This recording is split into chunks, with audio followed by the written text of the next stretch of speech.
आज हम कुंडली के द्वादश भाव के बारे में जानेंगे। इस भाव से किस अंग को देखा जाता है, पैर को देखा जाता है, टखने को देखा जाता है और बाईं आँख को देखते हैं।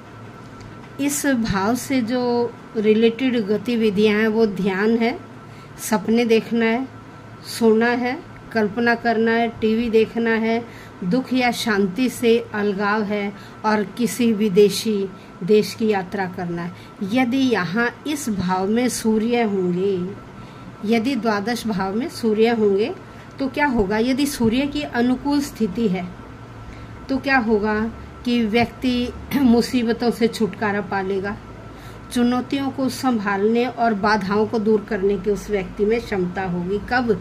जब यहाँ सूर्य कैसे होंगे? अनुकूल स्थिति में होंगे। और मानसिक घटना और अंतर्ज्ञान के प्रति ऐसे व्यक्ति का झुकाव होगा। यदि यहाँ सूर्य किसी ग्रह से पीड़ित हैं, नीच के हैं, तो क्या होगा? ऐसे व्यक्ति के जीवन में बहुत परेशानी आएंगी और उसे बहुत परेशानियों का सामना करना पड़ेगा। ये हमने आज किया कि द्वादश भाव में यदि सूर्य हो तो क्या होगा।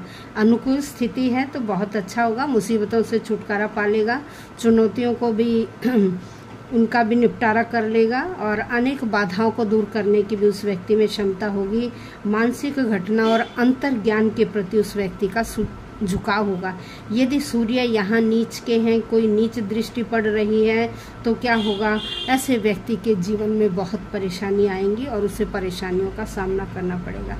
यदि इसी भाव में चंद्रमा है तो क्या होगा?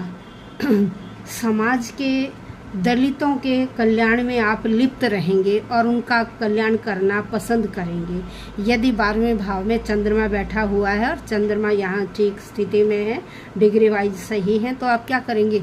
दलित व्यक्तियों के लिए कल्याण के कार्य करेंगे और उन नौकरियों में आराम जो दूसरों के लिए सहानुभूति या उनकी देखभाल का काम होगा, आप ऐसी नौकरी लेंगे। और ऐसे मूल निवासियों में दिवा स्वप्न और कल्पनाशीलता होती है। पारिवारिक संबंध बनाए रखना बहुत मुश्किल हो जाता है। यदि यहाँ चंद्रमा है तो पारिवारिक संबंध बनाए रखना बड़ा मुश्किल हो जाता है। तो आज हमने 12वें भाव में सूर्य और चंद्रमा की स्थिति के बारे में जाना। आप अपने आप भी अपनी कुंडली का विश्लेषण कर सकते हैं और यदि मुझसे करवाना चाहते हैं तो नीचे लिखे लिंक पर आप कांटेक्ट कर सकते हैं।